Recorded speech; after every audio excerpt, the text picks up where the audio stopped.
بله تماشاوانên hêja nîvanên delal û bi xêr hatin ser weşana Pekan TV bernama Jin û Huner. Wek hûn jî dizanin bernama me 15 roj carekê bû. Car carna têxîlî dikeviyan bênî dereng jî dime, zû jî dibe. Êdin ew ne problem e. Îro mijara me rojiyê Remezan e.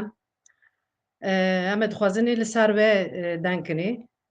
Berî wê em ê hevserokê Pêkanê Ewropa Ahmet Gezer hûn li ser ekrana hinek agahdari li ser seçimê li ser hilbijartinê ma bide me ji ber ku gelek kes nizanine herin qayîdê xwe bikin, nizanine li ku dere sêri bidin.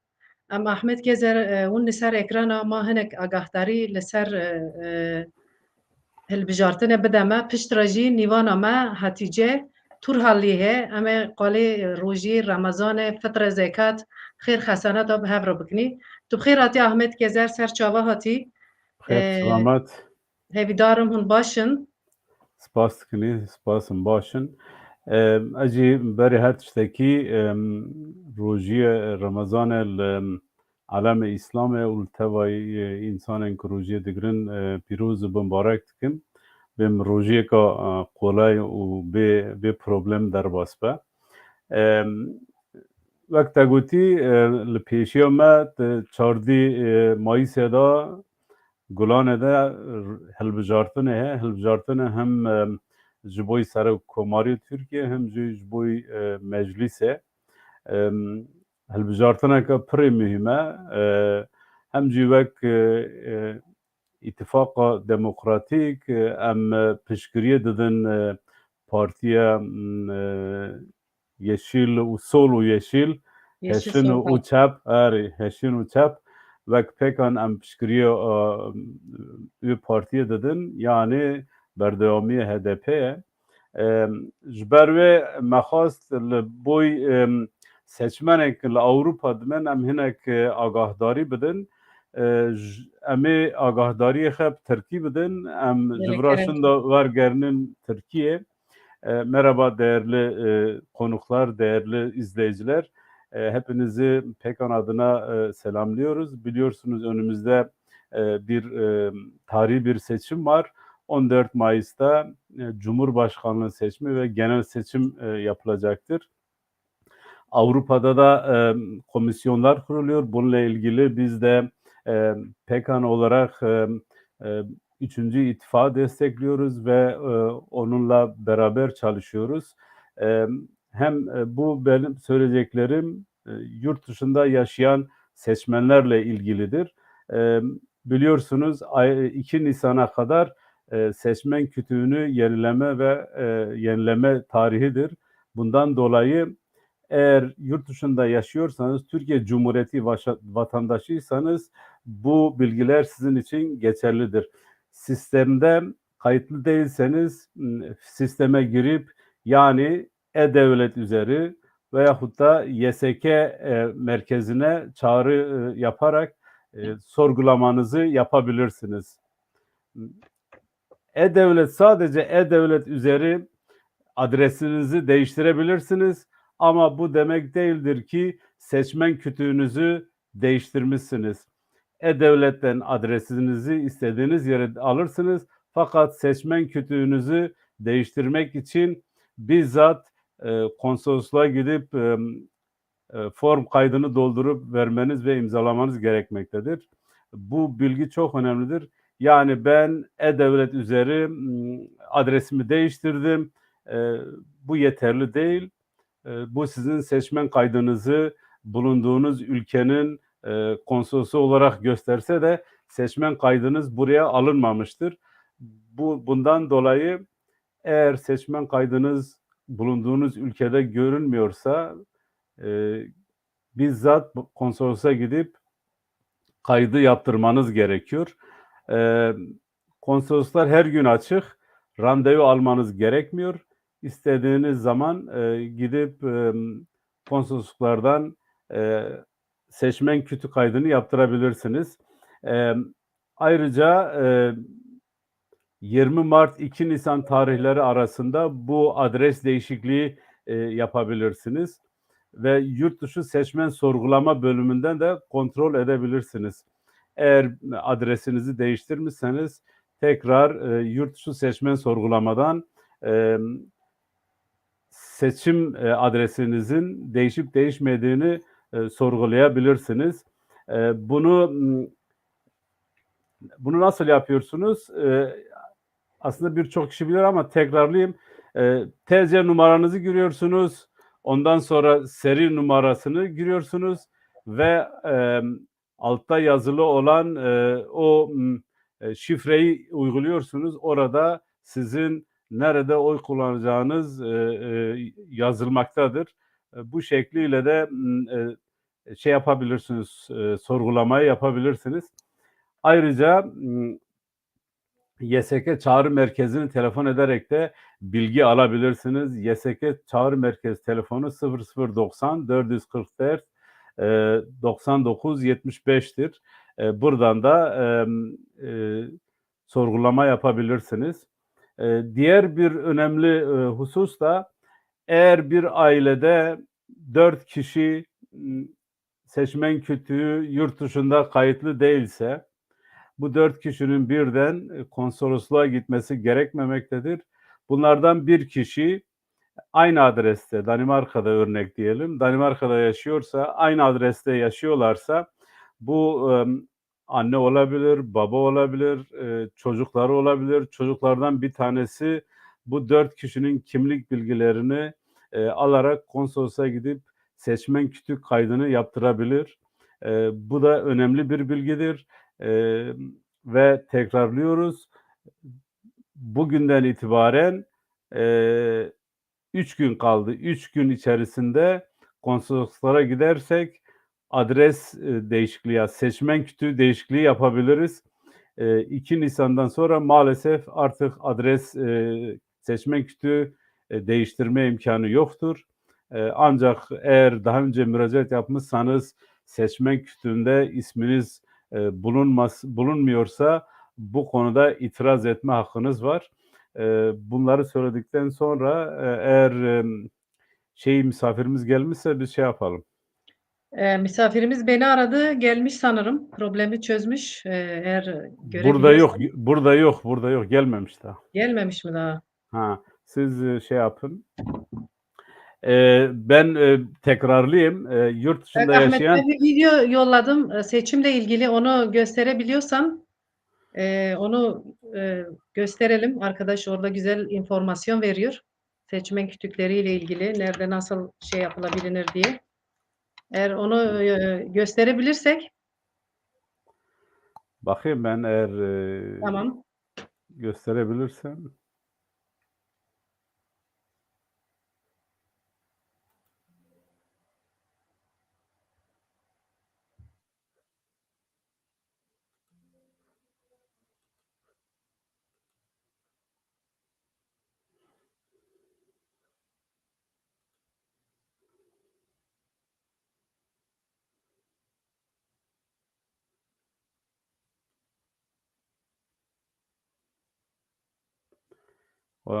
O zamana kadar siz biraz konuşun çünkü ben bu işle uğraşıyorum.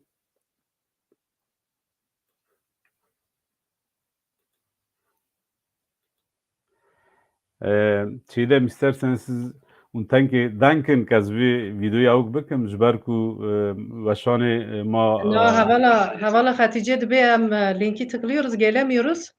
Ji bo ve problemi he dibe me dibîne an nabîne. ez nayûn me ay hat ê nahat Ha tamam görmüş şu anda gelesi. Bazen canlı yayında teknik sorunlar olabiliyor. Bu da canlı yayının kaderidir diyelim. Bunlar da normal ve tatlı şeyler. Nîvanama Hatice Turhallî em ê dixwazin li ser rojiyê ser rojiyê xêr xesenata li ser İslamiyetê denkinî. Wek pêkan em ê dixwazinî li ser her mijarekê ji dest me bihat em denkinî pirsê pêkan e an jî Kurdên Anatolya navîn bibersivînî. Tu bi xêr hatî Hatice xanim ser çava hatî. Dengêm tê te? denkti خير خدای التبه خودش ترازی به Hevidarım zaman tıbaşı henek problem فرسکرک derket le çe bu. فرسکرک درکت اره فرسکرک درکت تش نابه اما فرسکرکا zaman zaman te berme ama serd kevin inşallah. Kırskeriye şirin önem beni. اره اره Az dîsa bêm tu bi xêr hatî serçava hatî cara yekemîn tu tê ser Pekan TV televizyona Pekan TV Böyle caraya kemine açtı. şeref verdin, onur verdin. Teşekkür ediyorum. Em Bilmukabele. Tirkî ji ber ku kurmanciyê me biya heval Hatice ve namîne hevdî. Em jî dixwazin ma Kurdê me Anatolya navîn vê mijare fam bikin. Birlikte daha iyi anlaşabilmek için bugün Türkçe, Kürtçe karışık yapmaya çalışacağız programımızı. Evet. Herkese hayırlı Ramazanlar diliyoruz. Öncelikle. Xuda rojî wegê qewil bikin bênê. Me got me Tirkî Kurmancî te hev denkinê. Em dixwazin Hatice Turhalli kîyê ji kîyê çi karê dike hinek xebide naskirin. Kerem kin. Nabime Hatice telefonda da biraz şey var, anormallik var. Yani son anda problemler çözüldüğü için normaldir artık. Evet, Seyircilerimiz son bunu anda normal. problemler çözüldüğü için evet normal Evet. artık karşılayacağız. Şimdi her hareketimize dikkat etmek de zorundayız. Şimdi şöyle, adım Hatice, soyadım Turhallı, Civaka İslamiye Kürdistan'ın şura üyesiyim. 2 çocuk annesiyim. Aşağı yukarı 23 yıldır Almanya'da yaşıyorum. Türkiye'den 2 yıllık üniversite mezunuyum. 1 yılda Türkiye'de din üzerine, İslam dini üzerine eğitim aldım.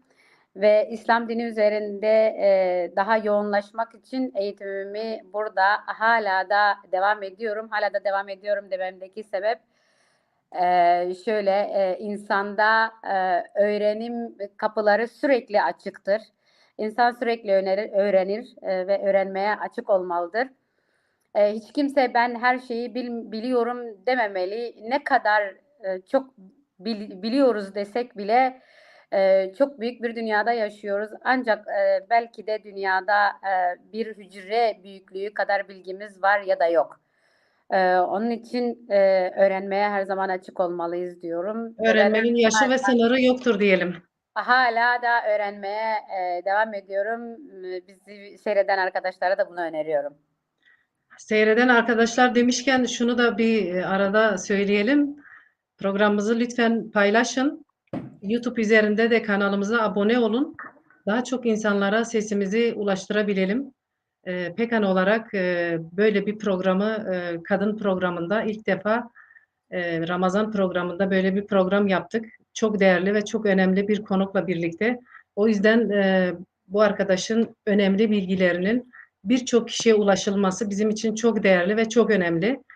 Hemen ilk sorumuza geçelim istersen. Fazla zaman kaybetmeyelim. Şu telefonun azizliğine uğruyorum. Ama sen telefonunu biraz düzeltmeye çalış bu arada. Evet.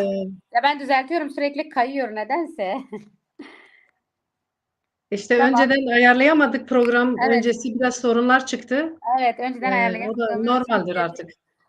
Maalesef işte bu şeyin tekniğin şeyine vuruyoruz, azizliğine vuruyoruz. Bu konuda da özür dileyelim seyircilerden. Tekrar ben Allah'ın selamıyla bütün seyircileri selamlamayla başlamak istiyorum. Allah'ın selamı ve bereketi üzerinizde olsun diyorum. Ramazanınızı tekrar kutluyorum.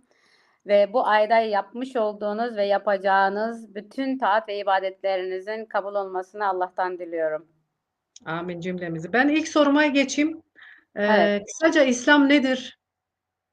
Direkt böyle bir soruyla giriş yapalım. İslam nedir? Tamam. Hayatımızdaki önemi nedir? Tamam. Şimdi İslam Arapça bir kelimedir ve her dil gibi onun da kendine özel kaideleri vardır. Arapça fiil yapısında fiiller 4 ve 5 harfli olurlar. Fakat fiilin kökeninin gerçek anlamı yapısı 3 harften oluşur. Bu da İslam'da biliyorsunuz S, L ve M harfleri olduğu için 3 harf üzerine bina edilir.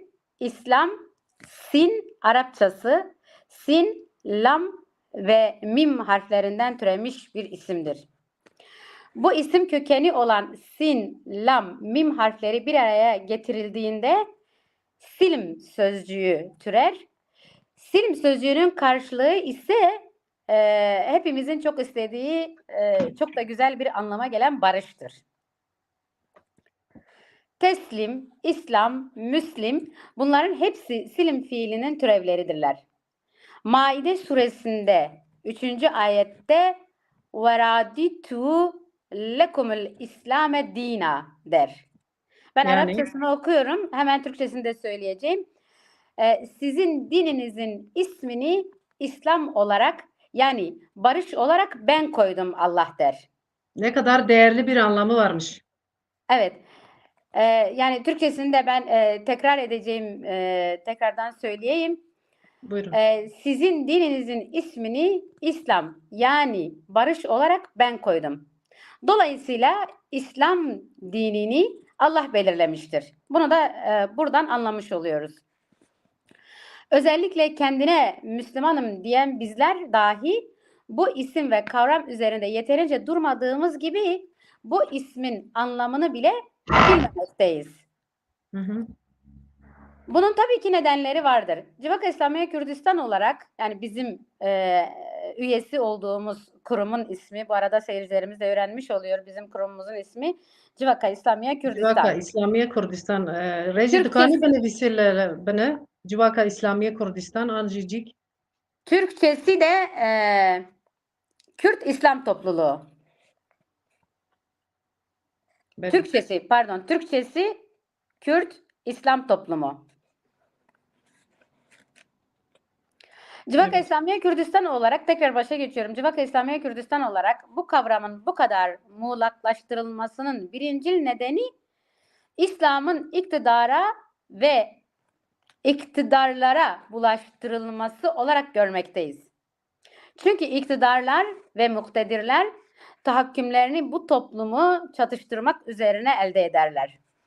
Bu muktedirlerden dolayı Peygamber Aleyhisselatü Vesselam'ın vefatından sonra İslam ve Müslümanlar tarihi neredeyse savaş ve yıkımlar tarihi olarak süregelmiştir. Oysa bu dinin ismi İslam ve barışı geliştirmektir. Daha çok barışı geliştirmektir. Toplumda ve toplumlarda barışı, hoşgörüyü ve yardımlaşmayı geliştirmektir. Çünkü İslam dediğimiz kavram kendi hakikatinde Allah'ın insanlara göndermiş olduğu bir barış projesidir. Şimdi biz İslam hakkında bunları söyledikten sonra bu konuda eğer soruları olan arkadaşlar varsa bunlara cevap verelim. Benim fikrim bu. Konuyu konuyu atlamadan bu konudaki cevaplarını, sorularını alalım. Yapabileceğimiz Değerli kadar. seyirciler, bu konuyla ilgili sorularınız varsa bize şu anda yazabilirsiniz. Konu daha sıcağı sıcağına cevaplayabiliriz. Eğer ki sorularınız varsa. Şu anda herhalde kimse bir şey soru yok. Evet. Tamam, o zaman ben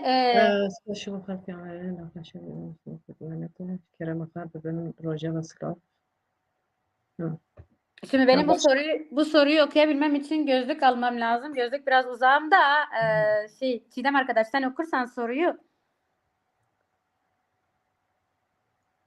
Dibêje spas ji bo xelkê Omariyan Lîya nexweşî pereyên didin mizgeftên Diyanetê ji kerema xwe re bibin rojav herhalde dixwaze dibê bikin rojavê yani milletek perê xwe dide Diyanetê silav ji gelê me giştiye hêjaya ragotiye Yakup Güven. Evet. Yani çok insanlar paralarını yanlış yerlere aktarıyorlar. Özellikle Ramazan ayındayız.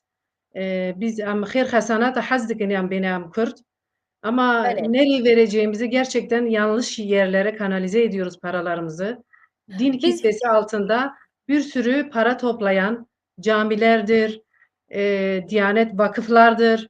Bunları nereye versinler? İnsanlarımızın en güveneceği yer neresidir? Şimdi biz bu soruya geçeceğiz bir başlık altında. Onun için biz İslam konusuyla başladık. Evet. Ondan sonraki sorunu alayım. O başlık altında zaten hazırlığımız vardır. O konuda da cevap vereceğiz. Yardımlaşma Okey. konusunu ayrı bir başlık olarak ele alalım.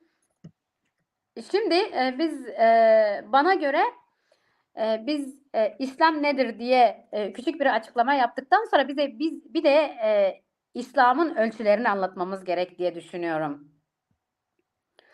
Şimdi İslam'ın ölçülerine gelince her şeyin bilim, dinler ve toplumlar kendi gerçeğinde ölçülere tabi olurlar. Her şey, her kurum, her isim, her isimde olduğu gibi her şeyin ölçüleri varsa tabii ki İslam'ın da ölçüleri olur.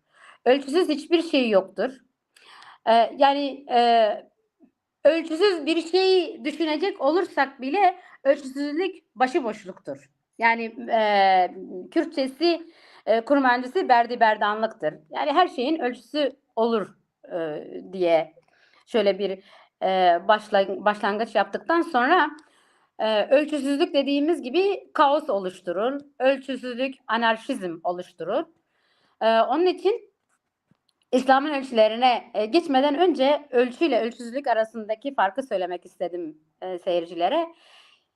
Şimdi kainatın bütün zerrelerinden ölçüler mevcuttur. O zaman İslam'ın ölçüsü nedir sorusuna da doğru cevaplar aramalıyız. İmparatorların, sultanların, devletlerin, cemaatlerin, cemiyetlerin, tarikatların ve bireylerin ölçülerini dinin ölçüleri olarak ele alırsak kaos yaşarız. Yani şimdiki yaşadığımız gibi bir insan bize İslam'ın ölçüsü şöyle diyecek. Biz ona uyacak olursak maalesef çok büyük bir kaos yaşarız ve yanlışlıklardan kurtulamayız. Biz Müslümanlar arasındaki kaosun sebebi de bu karışıklıktır. Yani ölçüsüz olursak biz Müslümanlar arasında da büyük bir kaos meydana gelir. Şimdi bu ölçüsüzlükten dolayı İslam kavramı dahi muğlaklaştırılmıştır.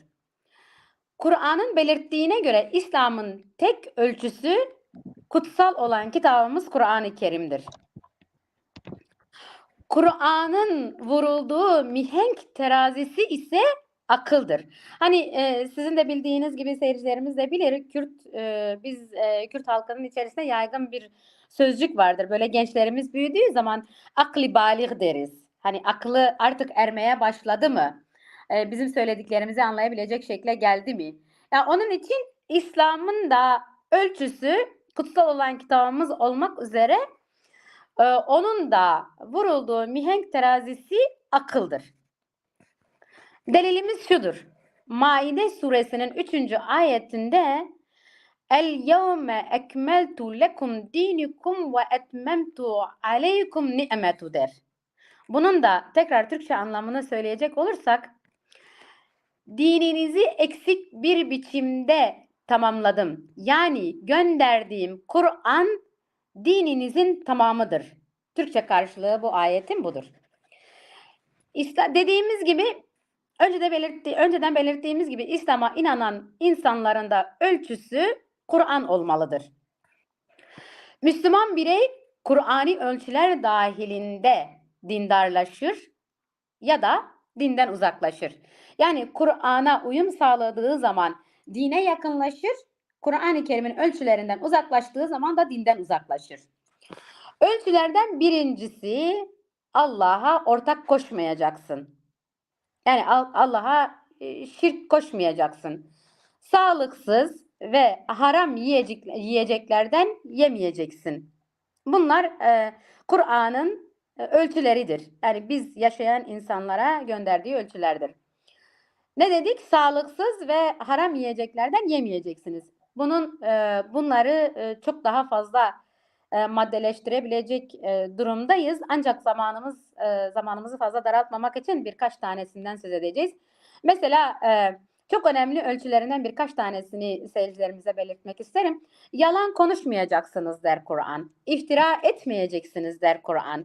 Fuhuşa bulaşmayacaksınız der Kur'an. Yani ölçüler budur. İnsan öldürmeyeceksiniz der. Bireyin aklına ve topluma zarar veren uyuşturucu madde kumar ve benzeri zararlı şeylerden de uzak kaçınacaksınız der. Kur'an'ın ölçülerinden en önemlisine gelecek olursak kul hakkına girmeyip zulm En etmeyeceksiniz önemlisi. der. Evet, zulm etmeyeceksiniz ama günümüzde bir zulmün artık sınırı yok. Herkes birbirine zulmetmekte sanki bir numara daha fazla oluyor gibi bir düşünceye sahip oluyor. Yani günümüzde bakıyorsun bir aile içerisinde yaşayan iki kardeşten birisi mutlaka diğerine zulüm etme peşinde gitmeye çalışıyor. Birkaç tane daha maddeden söz edecek olursak bunların içerisinde de anneye, babaya iyilik edeceksiniz maddesi var. İyi davranacaksınız. Elinizden ve dilinizden çevreniz zarar görmeyecek. Okuyacaksınız, öğreneceksiniz, çalışacaksınız. Mazlumların, ezilenlerin yanında safa duracaksınız. Yani mazlumların yanında yer alacaksınız. Hiçbir şey yapamıyorsanız bile bu mazlumların yanında durmakta onların sorunlarını dile getirebilecek bir dile sahip olmanız gerekiyor der Kur'an. Yani hiçbir şey yapamıyorsak bile yani onların eylemlerine katılım sağlayamadığımız durumlarda bile ister dualarımızla isterse onların yanında mazlumların yanında durduğumuzu göstermemizi emrediyor Kur'an. Yanında safa duracaksınız derken bunu kastediyor. Adaletin inşası için çalışacaksınız. İyiliği çoğaltmak, kötülüğü azaltmak için mücadele edeceksiniz der Kur'an. Temiz akıl sahibi ve berrak bir vicdana sahip olacaksınız der Kur'an. Temiz ahlaklı olacaksınız der Kur'an. Kimseyi aldatmayacaksınız. Kin, haset ve gıybetten de uzak olacaksınız der. Şimdi Kur'an'ın birkaç tane ölçüsünü söyledikten sonra İslam'ın ölçüsü de Kur'an olduğuna göre bireye ve topluma kazandırılması gereken ölçüler de bunlardır. Bu ölçüler bir toplumda hayat bulduğunda o toplumda yani bu önceden söz ettiğimiz ölçüler işte yasaklar ve yapılması gereken ölçülerden söz ettik. Bunlar bir toplumda hayat bulduğunda o toplumda huzur ve refah gelişecektir. Bugünkü Müslüman topluluklarında oluşan bu kaosun sebebi de Kur'ani ölçülerden uzaklaşmamız. Bunun yerine maalesef bunu vurgulamak istiyorum. Bunun yerine devlet, parti ve cemaatlerin dininin ölçüsüzce bunlara bizim katılım göstermemizdir. Yani biz Müslümanlar olarak Kur'an-ı Kerim'i yani kutsal saydığımız ve ölçülerimizin olduğu kutsal kitabımızı bir tarafa bırakarak devlet, parti, cemaatlerin etkisi altında girerek bu hayatımızı ölçüsüzce bir duruma getiriyoruz maalesef. İslam alemindeki kan, gözyaşı, sömürünün sebebi de maalesef bu ölçüsüzlük kaosudur. Şimdi İslam'ın ölçülerini de böyle belirttikten sonra biz diğer bir soruya geçebiliriz. Sorumuzu alayım ben Çiğdem arkadaştan. Yani bu konuyla ilgili soru sormak isteyen ya da bilmiyorum bir şeyler sormak isteyen varsa arkadaşlar sorabilirler. Evet ben Yoksa da ikinci sorumuz Ramazan ayındayız malum oruç tutuyor insanlarımız. O yüzden de bugün programımızı da erken bir saate aldık. Herkes izleyebilsin, iftarını rahatlıkla hazırlayabilsin. O zamanı kısıtlamayalım diye 8'den önce yaptık. Malum iftar hazırlığı, sahur hazırlığı, insanlar o telaş içinde dedik rahat rahat oturup programımızı izlesinler. Ramazan ayındayız dediğim gibi. Ramazan nedir, ne anlama gelir? Şimdi öncelikle Çiğdem arkadaş ben bu programınızın saatini geciktiren varlık benim. Ben bunu rica ettim. Teknik nedenler olabiliyor. Onlar yani seyircilerimiz biliyor onları artık. Yok ben Olabiliyor yani. teknik problemlerden söz etmiyorum. Şimdi ben bu fikri seyircilerimize söyleyeyim. Ben bu fikri Çiğdem arkadaşa vermek zorunda kaldım. Evet, Hem biraz. 7-8 hem iftar hazırlığı Hem de o esnada hadi biz Herhalde fedakarlık yapıp 2-3 saat sonra iftarımızı açabilirdik. Ancak seyirci bize ulaşması biraz zor olduğundan iftar saatinde değil de daha önceki bir saate programı almasını ben rica ettim. Arkadaş da sağ olsun. Teşekkür ediyorum. Alışılmış bir saatin dışında oldu. Umarım siz de bizi anlayışla karşılarsınız. yeter ki seyircilerimize ulaşabilelim, Evet. izleyebilsinler, onlar memnun olsunlar, sorun değil. Evet. Her anlamda biz İnşallah seyircilerimizden her biri bir harf değerinde bile bir şey öğrenebilirlerse ve biz de bir harf kadar küçük bir miktarda fayda sağlayabilirsek ne mutlu bize. O zaman biz emeğimizin boşa gittiğine inanmayız. Emeğimizin daha faydalı olduğuna inanır ve biz de kendi açımızdan çok mutlu bir şekilde programımızı kapatırız inşallah. umuyorum. Şu anda seyirci sayımız az. Normal bu saatlerde daha fazla, yani normal saatte olsaydı eminim daha fazla olurdu. Ama Evet. sonradan programımızı izleyeceklerini umuyoruz. Tekrar söylüyorum, bizi şu anda izleyen arkadaşlara lütfen programımızı paylaşın ve YouTube kanalı üzerinden de Pekan TV'ye abone olursanız memnun oluruz. Sesimizi daha çok kişiye duyurabilelim. Buyur Hatice Hanım, sorumuzla devam edelim.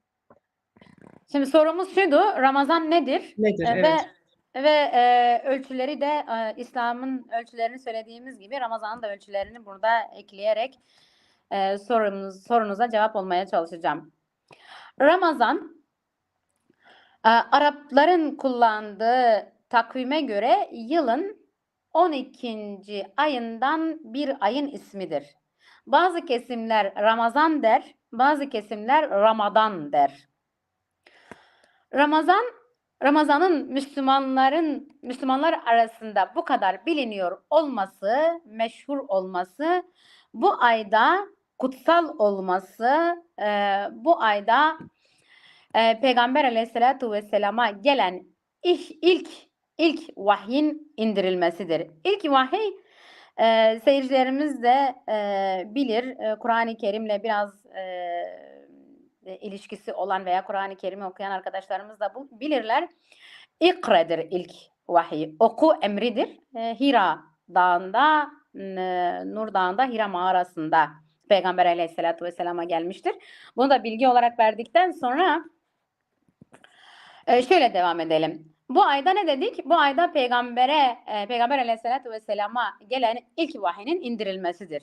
Kutsal olmasının sebebi. Çünkü Kur'an'ın kendisi de bu ayda indirildiğine dair delili Bakara suresinin 185. ayetinde yer bulmaktadır. Bu ayette şöyle söylenir. O Ramazan ayı ki insanlara irşat için hak ile batılı ayıracak olan hidayet rehberi ve deliller halinde bulunan Kur'an'da indirildi. Onun için her kim bu aya şahit olursa o ayda oruç tutsun der Kur'an-ı Kerim. Ne dedik bu? Bakara suresinin 185. ayetinin Türkçesi tamamen böyledir. Şimdi bu ayete göre, bu delillere göre karanlıkta boğuşan, doğruyu ve yanlışı birbirinden ayıramayan herkesin ben doğruyum dediği bir ortamda, yani Arabistan gibi bir ortamda Kur'an indirilmiştir. Kur'an'ın diğer bir adı da Furkan'dır. Furkan ne demektir? Furkan farkı ortaya koyandır, farkı bilendir. O dönemde, yani Suudi Arabistan'da Kur'an'ın ilk vahiyinin geldiği dönemlerde, Kur'an'ın ilk ayetinin İkra ayetinin geldiği dönemlerde Yahudiler biz en doğru dindarlarız. Allah bizi seçti, biz seçilmiş bir milletiz ve sadece biz cennete gideceğiz diyorlardı. Hristiyanlar da aynı şekilde bunu tekrar ediyorlardı. Onlar da Allah bizi seçti, biz seçilmiş bir milletiz ve sadece biz cennete gideceğiz düşüncelerini iddia ediyorlardı. Müşrikler ise en doğru din bizim dinimizdir diyorlardı. Çünkü biz Kabe'ye en çok hizmet eden bir milletiz diyorlardı. Bu nedenle herkes kutsallık içerisine yer almak için bir yarışta bulunuyorlardı. Bu söylemlerden sonra bunu anlıyoruz. Şimdi gelelim tekrar Ramazan'da indirilen Kur'an ise bunların hiçbirinin doğru olmadığını, hidayet yolunun doğruya inanma ve hakkı yaşama olduğunu anlatmaktaydı.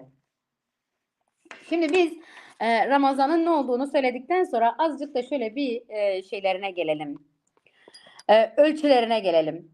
Ramazan sahte din ile doğru dinin farkını ortaya koyduğu için bu kadar kıymetli ve değerlidir. Çünkü Allah bir Ramazan ayında yeniden insanlığa doğru olan dini göndermiş ve insanlara doğru yolda yürümelerini Peygamber Aleyhisselatü Vesselam'ın rehberliğinde göstermiştir. Ramazan'da Müslümanların kendilerini maneviyata vermelerini başta oruç ibadeti olmak üzere Kur'an'ı okuma ve anlama, zekat ve fitre ile yardımlaşmayı geliştirmekte bu ayda yaşanmaktadır. Biliyorsunuz bu kültürel bir şey değil. Allah'ın Kur'an-ı Kerim'deki ayetlerinde defaatle belirtmiş olduğu yardımlaşmayı önemsememizi istemiştir. Bu da Ramazan ayında daha hani nasıl söylesek Ramazan'da ibadetlerin daha yoğun olduğu bir vakit olduğu için yardımlaşmayı da burada daha yoğun olarak yaşanmakta yaşanmış olması daha iyidir diye bir işaret alıyoruz Kur'an-ı Kerim'de. Ramazan'da fakir fukaraya yardım etme, açları anlama, onlarla dayanışma farizası gerekir. Bundan dolayı Ramazan'ın diğer aylardan büyük bir farkı vardır. Ramazan tekrar ben burada tekrar bu cümleyi biraz daha açmak istiyorum. Biz Ramazan'da bilirsiniz birkaç çeşit yemekle geliyoruz sofraya. Bu Evet, maalesef. ve en iyisini, en güzelini getiriyoruz sofralarımıza. Ancak bunu ben kendi şahsım olmak üzere Kur'an'a ters buluyorum. Kur'an'ın bize söylediklerine ters buluyorum. Neden terstir?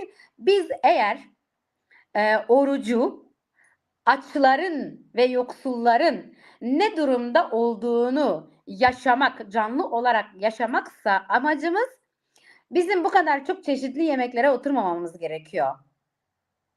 Yani bunu onların ruh halini, onların beden halini, onların vücut halini birebir kendimizde bir ay bile olsa yaşamak uğruna bizim bu kadar çeşitli yemeklerle soframızı donatmamamız gerekiyor ki onları da anlayalım. Biliyorsunuz Türkiye'de açlık sınırı var. Biliyorsunuz ki Türkiye'de yoksulluk sınırı var. Biz bu insanları biz bu insanların aynı yaşadıklarını yaşamak için bu Ramazan ayını daha mütevazi, daha bir onları anlayabilmek için daha az çeşit yemeklerle geçirmemiz daha doğrudur diyorum. Yani bunu sadece bir ayda mı yapmak gerekiyor? Yani açları, fakirleri düşünmek, sadece bir aya indirgemek ne kadar doğru? Onları her zaman düşünmek, onları her zaman anlamak, onlara sadece oruç ve Ramazan ayında bunları düşünmek de çok doğru gelmiyor açıkçası. Örneğin Tabii bizim ki. bir şey kısaca araya girmek istiyorum. Buyurun. Bizim İç Anadolu Kürtlerinde şey vardır, Şavi-ine diye bir gün vardır. Evet. İstisnasız bizde perşembe günleri, perşembeyi cumaya bağlayan gece mutlaka evde birine bir şey verilir, bir şey dağıtılır. Ben çocuktum, hatırlıyorum. Halam rahmetli telaşla dedi ki ben bugün şavi iğneyi çıkarmadım.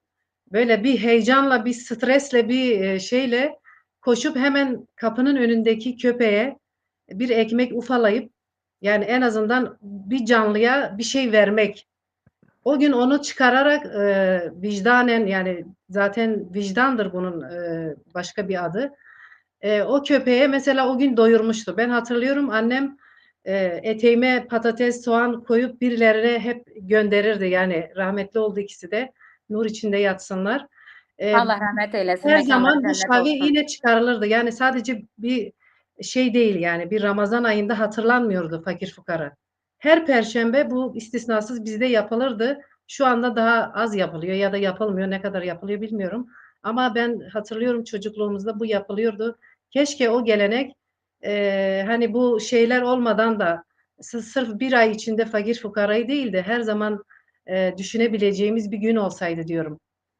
Buyur. Ya, Çiğdem arkadaş, tabii ki sana sonsuz katılıyorum. Kur'an aslında bunu söylüyor. Yani Evet. sadece Ramazan ayıyla bunu sınırlandırmıyor.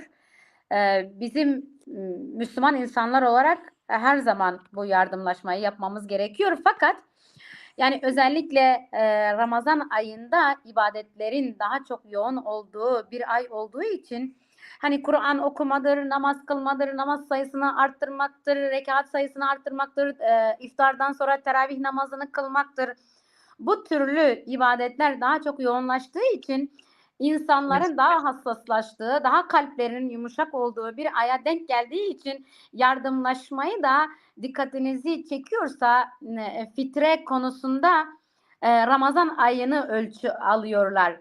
Yani bu durumda Ramazan'da daha insanların kalpleri yumuşuyor ve bu yumuşan kalbe daha iyi hitap etmek için böyle bir şey yapılıyor. Senin de dediğin gibi bunun bir ayla sınırlanması doğru değildir. Yardımlaşmayı her zaman yapmalıyız. Mesela buna bir örnek verecek olursak çok uzak değil, yakında, en yakın örneklerden verelim. Bir deprem faciası yaşandı. Bilhassa ağırlıklı olarak Kürdistan bölgesinde. Biz kalbi yumuşak olan insanlar ve biraz daha hassasiyet gösteren insanların hepsi bu yardıma tek elle değil, dört elle değil, bütün vücuduyla, bütün maddi imkanlarıyla seferber oldular. Bu da bir Kürt halkının gerçekliğidir. Hem İslam'ın emri olmak üzere hem de bizim Kürt ve Kürdistanlı halkımızın göstermiş olduğu hassasiyettir. Bu arada bu yardımı yapan bütün halkımıza da buradan teşekkürlerimi sunuyorum. Çok büyük bir hassasiyet gösterildi. Umarım buradan da bir çağrı yapmış oluruz. Umarım bu yardımların devamı da gelecek ve bırakmayacağız. Bu yardımlara nokta koyup bir defa yapıp bırakmayacağız. Çünkü bu depremzedelerin henüz evleri yok. Henüz yiyecekleri yok. Yani bir defa göndermiş olduğumuz yiyeceklerle onların ta evi oluncaya kadar veya daha bir düzene girmeleri için bizim yapacağımız yardımlar bu süreç için yetersizdir. Bunun devamı olursa çok çok daha iyi aşamalara geleceklerinden inanıyorum ki basından gördüğümüz kadarıyla Türk kurumlarının böyle bir şeylerde, böyle yardım konularında daha çok geride kaldıklarını ve hatta bazı söylentilere göre buradan giden yardımları da kendilerine mal edip o şekilde basına çıkmalarında ne kadar doğru bilmiyorum ama bunlarla karşılaşıyoruz. Bunların olmaması için daha çok yardımlarımızı arttırmamız gerekiyor elbette. Yani bunu da belirteyim. Yardımlaşma tek bir ayla sınırlı değildir. 12 ay bir ömür, bir insanın ömrü ne kadar yetiyorsa o kadar da yardımlaşması hem kendi ahiretinde, geleceğinde lazım olacaktır. Hem de bu dünyada birileri onlara Allah razı olsun diyecektir. Evet. Biraz sorular var. Biraz onlara yönelelim istersen. Sen de Tabii ki. oruçlusun, seni de fazla yormayalım. Yok, bir şey olmaz. Reji, sorular varsa biraz soru alalım. Ayet, Platforma Kürdi Anatolia Navin Avusturya bir soru sormuş. Sizden öncekilere yazıldığı gibi size de oruç yazıldı deniyor. Buna göre oruç farz mıdır? Neden yazıldı denilmiştir. Oruç İslam'ın şartlarından, 5 şartından biridir. tabii Müslümanlıktan önce de oruç vardı. E, İslam'ın da 5 şartından biri olduğu için ne şekilde İslam'dan önce, İslam dininin gelmesinden önce ne şekilde oruç tutuluyordu, farklı farklı şekilde oruç tutuluyordu. Bunları anlatmaya çalışırsa çok uzun sürecimizi alır. Onun için farklı farklı oruçlar tutuluyordu. Herkesin kendine göre bir ibadeti vardır ama İslam dini geldikten sonra, vuku bulduktan sonra İslam'ın şartlarından biri olan oruç tutmak elbette farzdır. Ama şöyle bir şey de vardır. Hasta olunur veya yolcu olunur. Bu şekilde de oruç tutmamanın da şeyleri vardır, cevabı vardır. O konuya da girelim mi bilmiyorum. Mesela hasta olan bir insan orucunu 30 gün tutamayacaktır. Buna da İslam kapılarını kapatmıyor. Buna da bir kapı açılıyor elbette. Gün başına 3 öğün bir fakiri doyurmak üzere 30 günlük bir hesap çıkartıyor kendine. Biz Civaka İslamiye Kürdistan olarak günlük 10 euro dedik. Bunun karşılığını vermesi için böyle bir kararımız vardır. Bilmeyenler de bilsin diye söylüyorum. Biz oruç Yani bir tutuyoruz diye kişi doyurmak günlük 10 euro.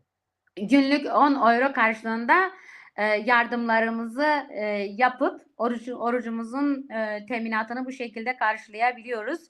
Hasta ve yolcu olduğumuz takdirde ama sağlığımız yerindeyse İslam bize bunu emrediyor ve 5 şartından biridir.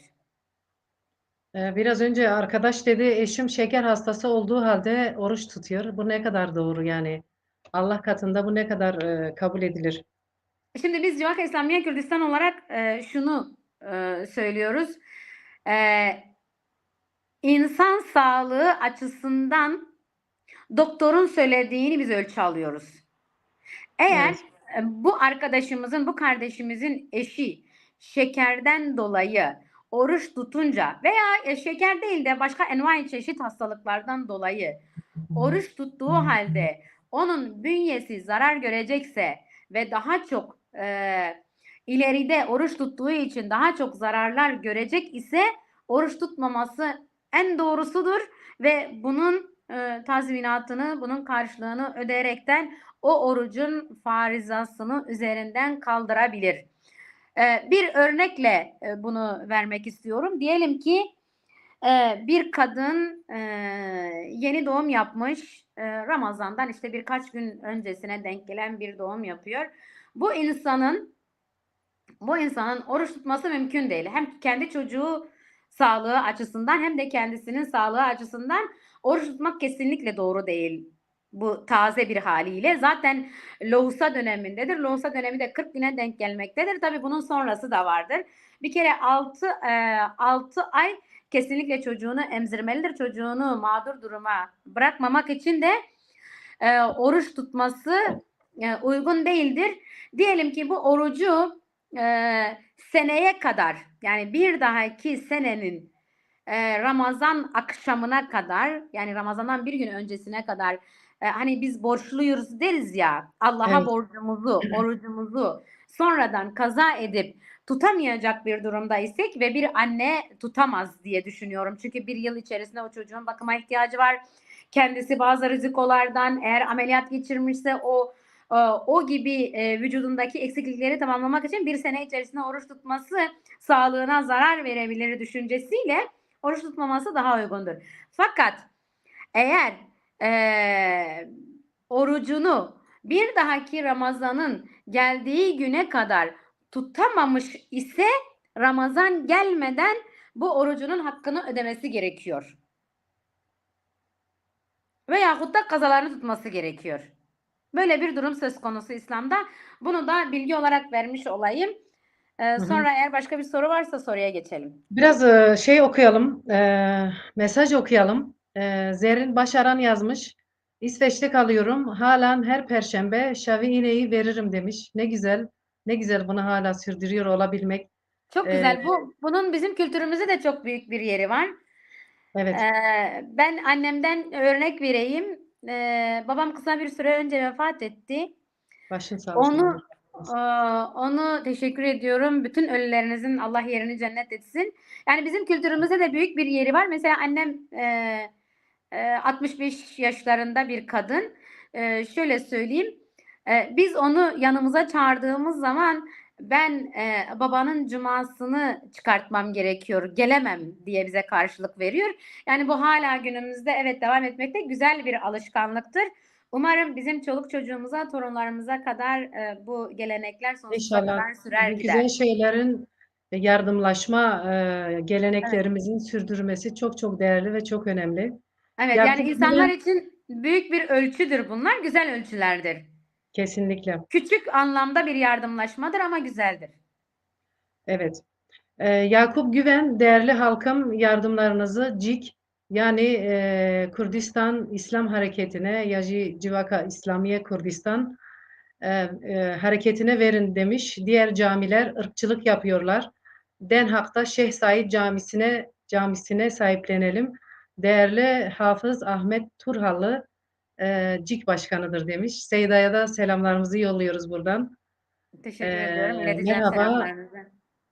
Recep Tayyip Erdoğan'ın yaptığı saray hakkında ne diyorsunuz? Onun hiçbir cevabı yok maalesef. Kimse bir cevap Yani bulamadı sanki yani ona. İslam müsrife yok der. İslam israfa yok der. Ve evet o da müsrifliktir, israftır. Yani kendine Müslümanım diyen bir insanın bunu yapmasındaki yanlışlığı zaten anlatmam gerekmiyor. Biraz önce Kur'an'ın ölçülerini söyledik. İsraf yapmayın diyor, müsriflik yapmayın diyor ama maalesef işte bunu takdirini size bırakıyorum, siz seyircilere bırakıyorum. Siz nasıl karşılıyorsunuz? Tabii ki Kur'an'a göre, Kur'an ölçülerine göre yanlış. İsraftır diyoruz. Evet. Yani sadece bir saray değil, her yerde saray var. Bir tane Evet. olsaydı. Evet, bir tane olsa evet. Evet. Derviş Biçer gene bir soru yöneltmiş. Bayanlar teravih namazına gidiyor da cuma namazına niye gidilmiyor diye sormuş. Evet, kadın kardeşlerimiz teravih namazına geliyorlar. Çok da onurla karşılıyoruz onları. Her akşam ben Köln'de yaşadığım için her akşam gidiyorum. Birkaç tane kadın arkadaşla beraber Seyda'mıza tabi olup yani imama tabi olma diye bir şey var. Onlara tabi olup namazımızı, ibadetimizi yapıp geri dönüyoruz evimize. Cuma'da da kadın kardeşlerimiz elbette cuma namazlarına katılıp imama tabi olabilirler. Böylesi bir yasak yoktur. Elbette katılabilirler. Sanırım bu derviş arkadaşımız yasak mı anlamında bir soru yöneltiyor anladığım kadarıyla böyle. Yasak yoktur. Yine kadınların her camide olduğu gibi bizim camilerde de kadınlara ayrılmış bir kesit vardır, bir kesim vardır. O kesimde namazlarını rahatlıkla kılabilirler. Cuma'da da herhangi bir katılımda, cuma namazına katılımda herhangi bir yasak yoktur. Teravihte olduğu gibi ki kaldı ki sadece cuma namazıyla veya teravihle bunu sınırlandırmayalım. Her namaz vaktinde kadın camiye gidebilir. Bunu daha bir sivri sözlerle söylemek isterim. Bir erkeğin caminin her santimetre karesinde yeri olduğu kadar bir kadının da aynı o erkek kadar o cami içerisinde o santimetre içerisinde yeri vardır. Buna kimse karşı koymamalı ve kadın arkadaşlarımız camiye gittikleri zaman da herhangi bir tepki gösterilmemelidir diye Peki bizim öneride bulunmak istiyorum. Köln'deki camiye kadın arkadaşlar geliyor mu cuma namazlarına? Cuma namazlarına nadiren katılım var. Ancak teravihte katılım var. Şu anda cuma namazlarına veya diğer namazlara katılım sağlanılmamasının sebebi de henüz tam olarak diyebilirim ki henüz tam olarak şeye girmedi yani böyle tam bir düzene giremedik çünkü bir tarafı tamirdeyken bir tarafı düzken böyle bir durum yaşıyoruz. Ama tam anlamıyla işleve girdiği günden itibaren ben kendim başta olmak üzere hiçbir namazı kaçırmayı düşünmüyorum. Cemaatte hayır vardır. Cemaatle birlikte kılınan namazda daha çok sevap vardır. Evinde kıldığın bir namaz, eğer namazda bir defa sevap alıyorsan, camide kıldığın namazda katlarca sevap alıyorsun da, bunu da ekleyerek söyleyelim ve eğer soru varsa diğer soruya geçebiliriz. Soru var. Ondan önce Köln'deki caminin adresini verebilir misin? Mesela haberi olmayan bir sürü insanlar var, kadınlar var. Oraya Evet. gelebilmeleri için kısaca adres Bölge verebilir misin? olarak Ehrenfeld, bölge olarak camimiz Köln, Ehrenfeld. Ehrenfeld'de, Hı hı. Vogelzange Straße 348D. Tamam. Köln'de Ehrenfeld, Vogelzange Straße 48D. 348'de. Gitmek isteyen kadın arkadaşlar adresi buradan duyurmuş olalım. Evet. Teraviye gitmek isteyen ya da cuma namazlarına katılmak isteyen kadın arkadaşların bu adrese gelmelerini duyurmuş olalım. Zerrin Başaran sormuş. Şöyle de E, yapabiliriz bu Çiğdem arkadaş, ben araya gireceğim. Not olarak altta yazabilirsin. Vogelzange Straße Evet, 348D. rejiden rica edelim. Ben ona Sen yazayım. Ben buradan yazayım ya, o Almancası ben yok. istersen WhatsApp üzeri daha sonradan yazayım. Şimdi yazacak imkanım yok programda olduğum Hı için. hı. Yazayım ben, onu arkadaşlar dağıtsınlar.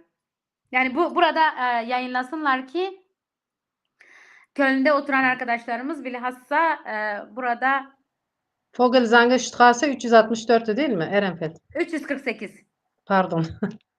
348'de. 348'de.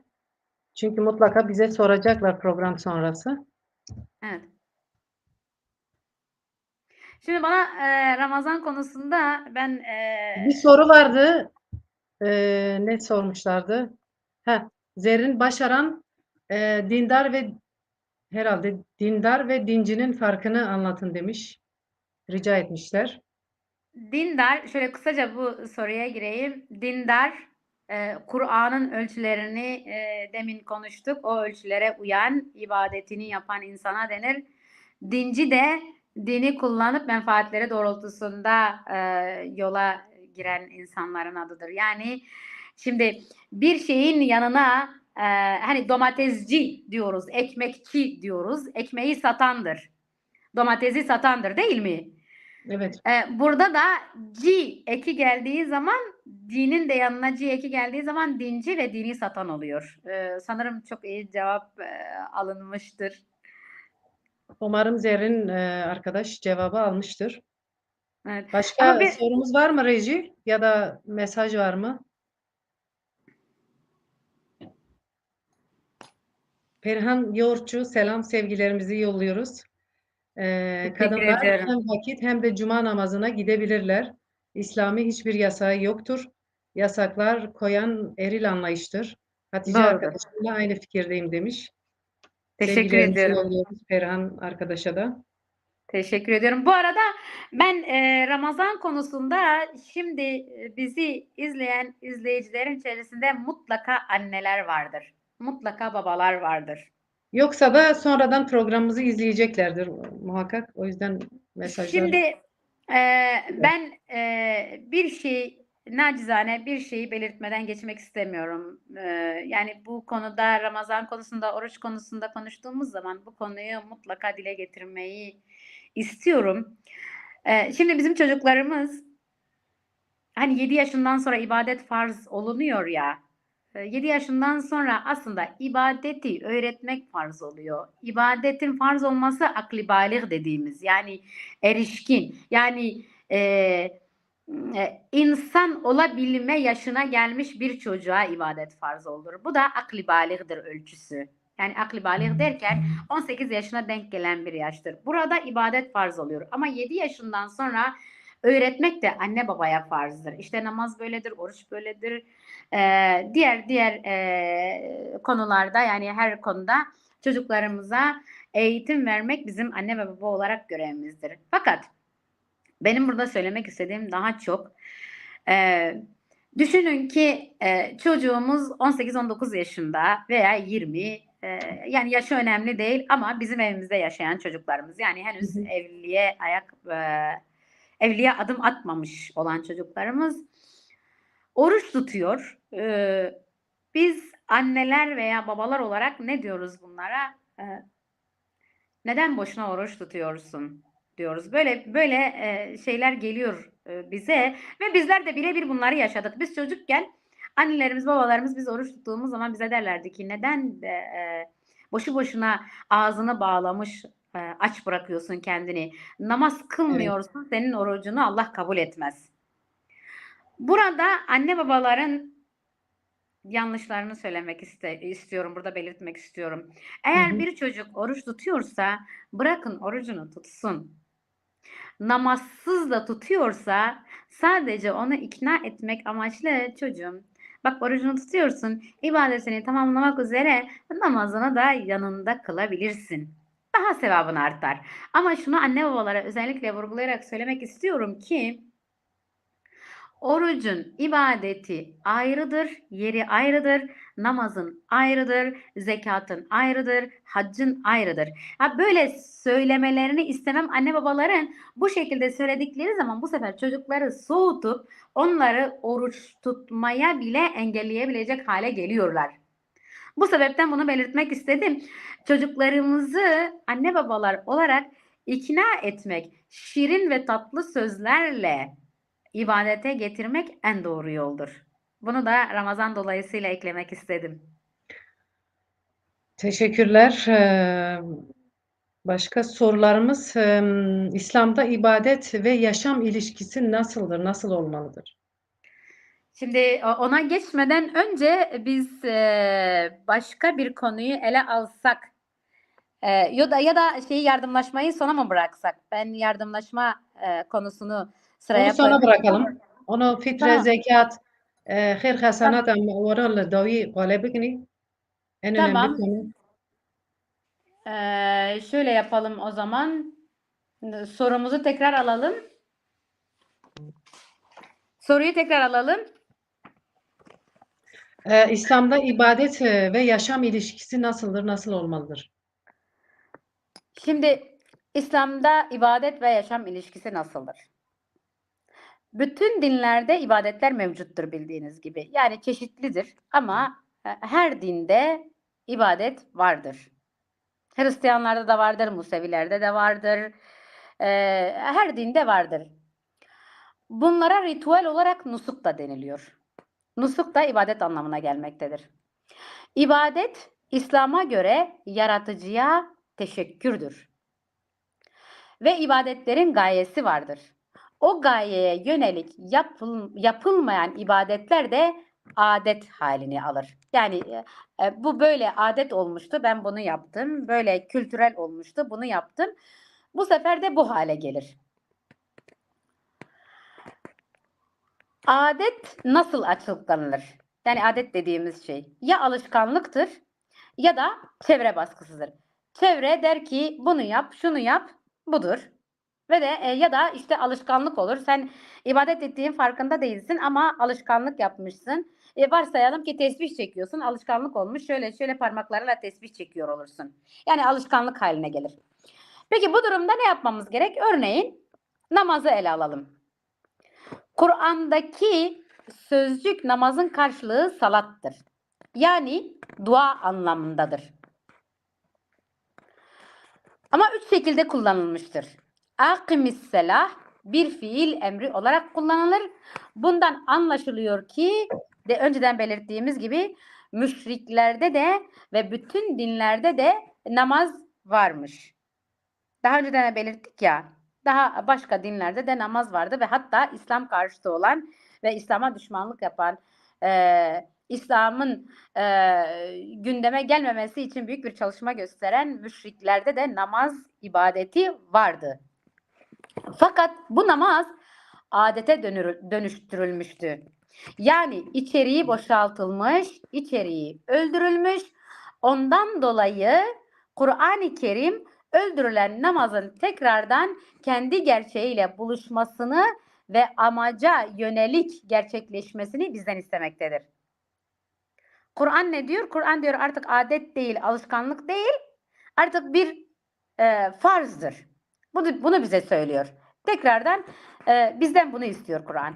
Yani namazı yeniden ikame ediniz, yeniden canlandırınız der Kur'an.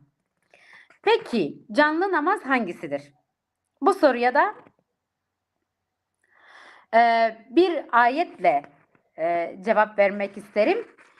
Bu şekilde bir ayet vardır. Ben onu yanlış yapmamak konusunda, çünkü Kur'an'da ayetlerde bir harf yanlış oldu mu anlam değişiyor.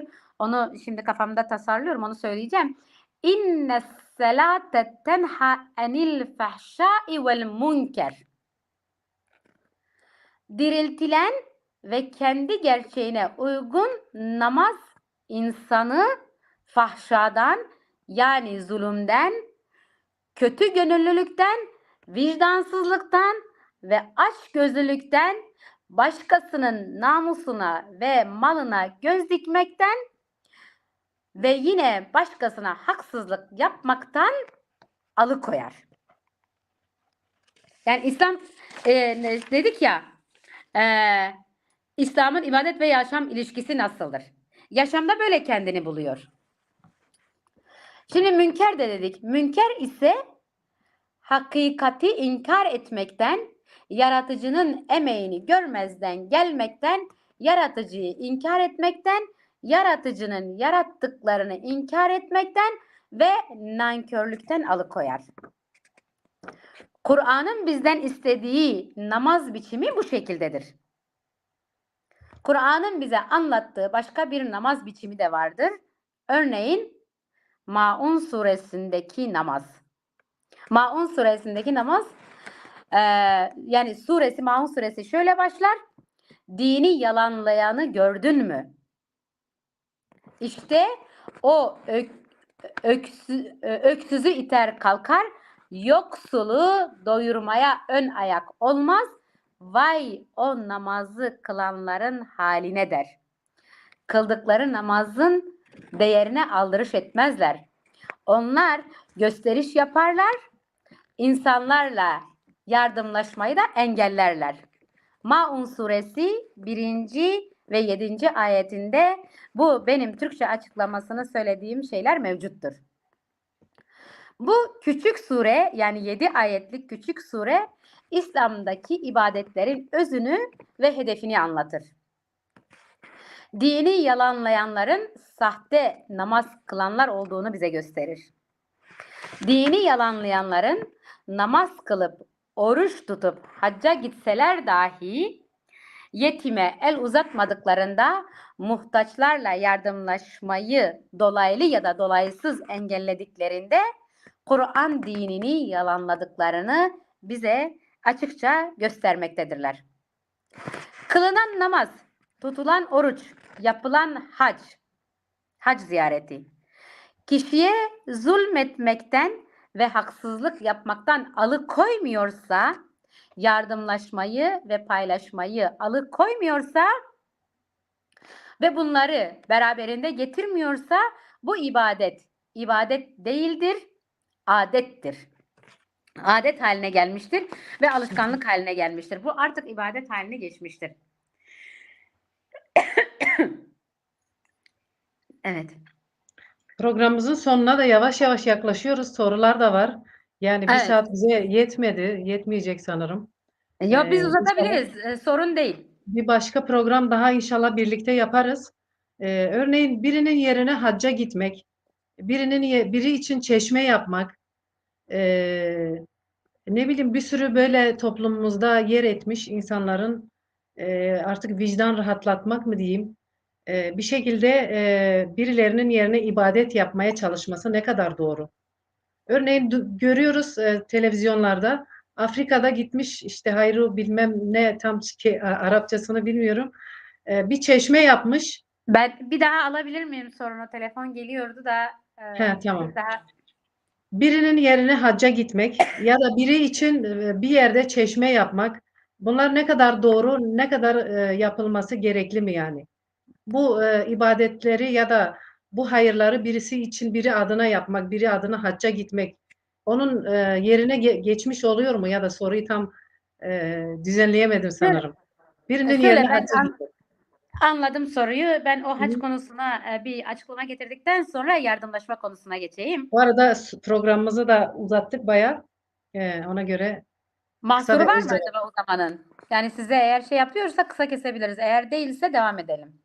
Tamam. Devam Yani edebilir miyiz? Herhangi bir tabii. program var mı sonrası? Rejiye soralım. Eğer yoksa ben biraz uzatmak isterim. Çünkü yardımlaşma konusu biraz zaman alacak.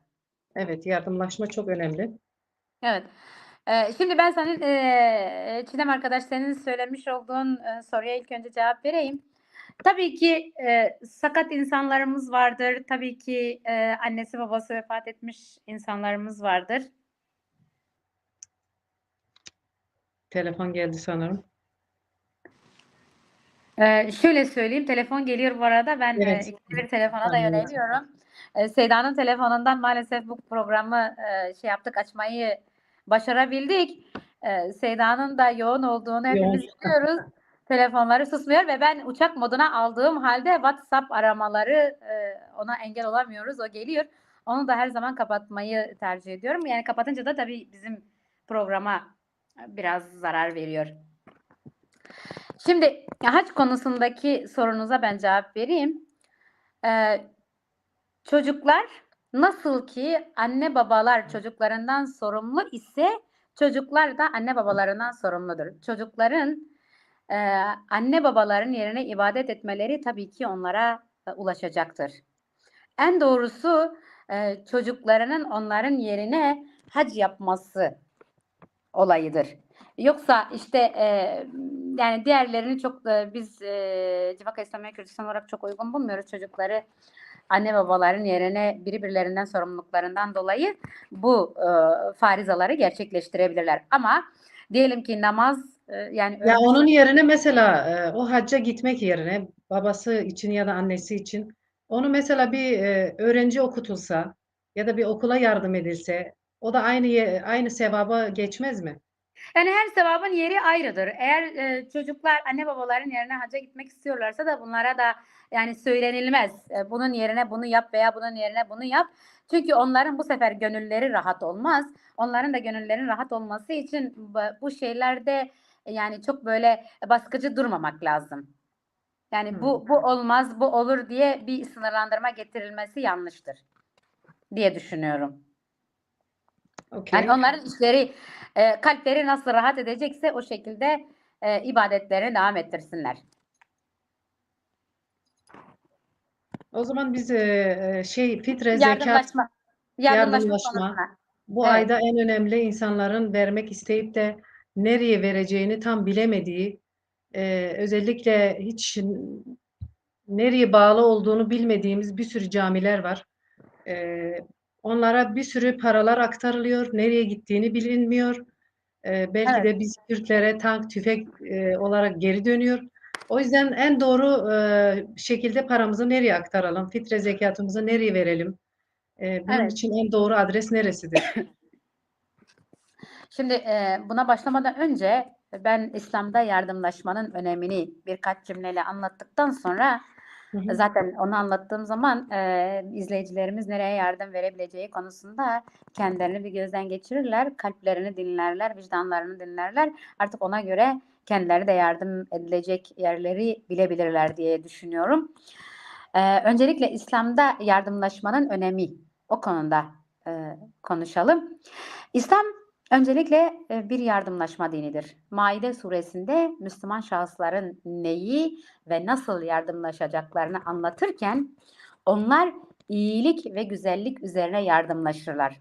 Onlar sorumluluk bilinci içerisinde yardımlaşırlar. Ama asla kötülük ve düşmanlık üzerine yardımlaşmazlar der Maide suresi 2. ayette. Bu ayetten anlaşılacağı üzere Müslüman birey sorumluluk bilinciyle yaşar, iyilik ve güzellik için sürekli yardımlaşmaya koşar. Kur'an'da bu yardımlaşma ile ilgili birçok ayet mevcuttur. Mesela sadaka verin, zekat verin, infak edin. İnfak edin paylaşın anlamındadır. Kardi hasene yani iyi bir borç verin. Bir ayette de fakir ve muhtaçların sizlerin malında hakkı vardır der. O hakkı verin diyor Allah. Kimdir bu hakkı verecek olanlar? İhtiyaçtan daha fazla malı mülkü olanlardır. Diyelim ki benim bir tane arabam var. Bu araba bugün günümüzde eğer benim ihtiyacımı karşılıyorsa o benim ihtiyacımı karşılıyor. İkinci bir arabayı almak fazlalıktır. Onun yerine insanlara o araba alacağı miktar kadar yardım yapsa bu daha çok Allah'ın hoşuna gidecek ve daha çok sevap yazılacak. Dedik bu ihtiyaçtan daha fazla malı mülkü olanlar dedik bunu. Dolayısıyla mal, mülk Allah'ın ise Allah bizden bunu paylaşmamızı ve yardımlaşmamızı istemektedir. Bunu bir sürü örneklerle de yerine getirebiliriz. Mesela bir tane evi vardır insanın. O evlere doyum sağlamıyor. 20 tane evim olsun, 50 tane evim olsun. Torunumun torunu da bu evlerden faydalansın düşüncesine girebilmektedir. Yani bunları daha çok örnekleme yapabiliriz ama zaman kısıtlı olduğundan dolayı fazla örneklemeye girmeyeceğim. Şeye gelelim şimdi. İslam'da yardım kimlere yapılır? Bunu daha çok açıklayabilmek için Tövbe suresinde bu yardımın yapılacağı kesimleri söyleyebilmek için Tövbe suresinden konuşalım. Tövbe suresinde bu yardımın yapılacağı kesimleri şöyle sıralar. Fakirler 1. Çalışma olanağı olmayanlar 2. Yolda kalmışlar 3. Borçlular 4. Köleler ve gönüllüleri İslam'a, güzelliğe ısınsın diye farklı kesimlere, bu da 5. Bu 5 maddede bulunan insanlara yardım yapılır. O halde ihtiyaç sahibi olan herkese yardım yapılmalıdır. Ülkemizde özellikle milletimiz onlarca yıldır bir savaş yaşamakta. Ve bu savaştan dolayı öldürülen insanların yetim çocukları, cezaevlerine girenlerin yakınları, parasızlıktan dolayı çocuklarını siz de fark ettiniz. Tekrar cümleyi baştan alacağım. Parasızlıktan dolayı çocuklarını ziyaret edemeyen ailelere, evleri yakılmış, köyleri boşaltılmış, şehirlerde yaşamak zorunda kalan muhtaç insanlarımıza hiçbir devlet ve hiçbir hükümet yardım yapmamakta. Ne acıdır ki kendi milletimizden de olan, kendine Müslümanım diyen bir kısım insanımız da milletimizi bu duruma düşüren devlete bağlı cemaatlerin aracılığıyla hayır ve yardımlarını Afrika'ya ve dünyanın diğer bölgelerine gönderdiklerini söylemekteler. Sizin de belirttiğiniz gibi. Şimdi başka bir yere yardım yapmaktansa en basitinden en yakın örneğinden verelim. Depremzedelere yardım daha uygun değil midir? Yani devletin bize işaret edip gösterdiği yerlere veya ben özür dilemek zorundayım. Çünkü Seyda'nın telefonuyla yapıyorum bu programı. Çok telefon geliyor. Şimdi başka yere yardım yaptığını söyleyenler acaba ne kadar rahatlar? Bu soruyu sormak lazım. Bu davranış Kur'an ölçülerine göre çok terstir. Başta Nahl suresi ve Şuara suresi olmak üzere önce kendi akrabasına ve milletine yardım etme koşulu ve şartı konmaktadır. Nahl suresi ve Şuara suresinde ne der? Önce kendi akrabana ve milletine yardım et der. Düşünün ki kendi milletiniz ekmek bulamayacak, kendi kardeşiniz ve akrabanız yatacak yer bulamayacak ama onları bu hale getiren devletlerin kurmuş olduğu cemaat ve cemiyetlerin aldatması ile biz Afrika'ya veya başka yerlere yardım yapacağız. Ben artık bunun takdirini size bırakıyorum. Ben yardımlaşma konusunda o mesajlarımı verdikten sonra artık bizim insanlarımız bilhassa Kürt ve Kürdistani olan insanlarımız kendilerini bir kalpleriyle ve mantıklarıyla bir teraziye koysunlar. Nereye yardım yapmamız daha doğru. Ama bunu söylerken de Nahl ve Şuara suresindeki Allah'ın emri olan kendi akrabana ve milletine yardım etme koşulunu da gözden geçirerek yardımlarını artık yapabilirler.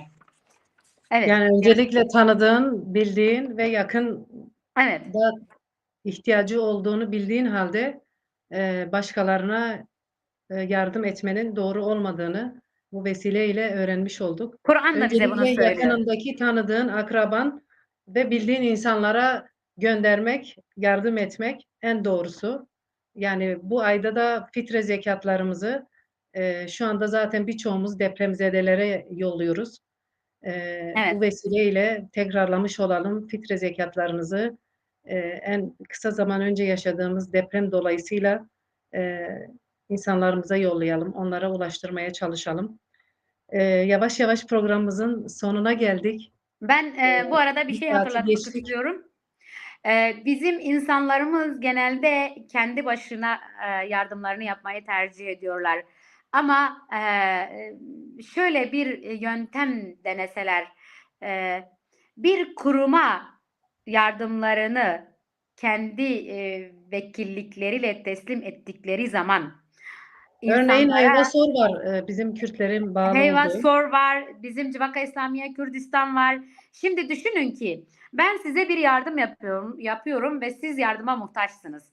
Benim size yaptığım yardımı bir kurum adına yaptığım zaman daha çok onure olmuyor musunuz? İşte bakın biz ihtiyaç sahibi olanlar bakın böyle bir kurum tarafından düşünülüyoruz. Böyle bir aracı kullanıp insanlara yardımlarını yaptıkları zaman insanları, o muhtaç insanları daha çok sevindirmiş ve daha çok onore etmiş olacaklar. Onun için ben şu anda bizi izleyen izleyicilere nacizane bir öneride bulunmak istiyorum. Eğer yardım olacak olurlarsa, yardım yapmak isterlerse, oruçtan dolayı biraz dilimiz sürçüyor, affola diyelim. Bir kurum aracılığıyla yapacak olurlarsa çok daha iyi bir yol izlemiş olurlar. Bunu da böyle buradan söylemiş olalım. Bir daha soru da varsa onları da kısa kısa alıp daha Bunlar sonra burada son sorularımızda. söyleyemediklerimizi de Bilmiyorum seyircilerden gelen bir sorular varsa reji son olarak toparlamaya çalışalım. Fuat Çevlik yazmış. Dembaş Serkeftin Gutiye. teşekkür Ve ediyoruz. çıkır smırs hena yok diyor Eğer reji. pırs hebin eskarim kurmancıcı bersiz bidim. Yani kurmancı Ahmet diye bavarım hemi faham dikin eskarim kurmancı bersiz bidim. Eğer sual hebe eskarim. Ez Kerem. bawarım tu sual tune nena. Em koma ser evkinî em pirsê te gotinê tê dayî bigirnî. Tu çi dixwazî herî dayî ji milletî me yê di meha Remezanê da rojî digirin fitre xêr xesenate dixwazin bikin rayê bî. Ez dawî dixwazim vêya bêjim bira êk me gudar dikin bira gudariya qelba xwe me jiyê xwe bikin êk me heta niha me guftîgoh kir bi vê gotina me de çi mantiqa wan rast bîne çi ayeta Xwedê jî me got ji wana de çi dikeve serê wan alîkariya xwe bi wî bikin wek min got di saziya me de yek heyva sor heye yek jî Civaka İslamiya Kurdistan heye ser vana da alîkariya xwe bişînin muhtaca daha çêtir e û herî dawiyê de eger kî me li vir tiştekî kêmasî kir ya jî em bersiv nebûn em karin bernamekî dinê jî çêkin roja dawiyê Remezanê de em karin bernamekî dinê jî çêkin ez bawerim ji saeta xwe de çê nebû ji ber wî hawê pirs jî zef nehat ji me re bilhassa ez li benda hevalê me jin bûm benda wan bûm pirsê wan daha zef bûn Belê rast. fikirîm feqet herhalde me saeta xwe guheran ji ber wî pirs li zef nehat ama cara dinê em karin wexta we de çêkin Belê. هەری داویێدا ئەس via dixwazim ez hem Tirkiyeyê bêjim hem jî Kurmancayê bêjim başı mağfiret, başı rahmet, ortası mağfiret, sonu da günahlardan affolunma olan Ramazan ayınızı kutluyorum. Hepinize Allah'a emanet ediyorum. Serevi rahmet, ortavi mağfiret, dawiya wî jî ji gunehê me sewaba me hemî ba Xwedê de binivîsîne Xwedê gunehê me bira biçin alîkî sewaba me bira binivîsîne ji gunehê me em xelas bin. Ez Ramazana we pîroz dikim. Xwedê taat û îbadeta we qebûl bike. Hûn hemî emanetê Xwedê ne. Roja we bimîne xweş carek tinê înşallah. Em jî ji bo hatina te pir pir spas dikinî. Bi rastî jî qesek zimane me lê gerî, qesek mekanî me wanî ziman. Hêvîdarim em ê rojekê dijî çêkinî dibe ku şeva Leylê Qedrê ya jî rojeke din em ê bi hev re biaxivin. Eger zaman hebe, derfet hebe em ê dîsa programekê ji çêkin ser serê ser çava.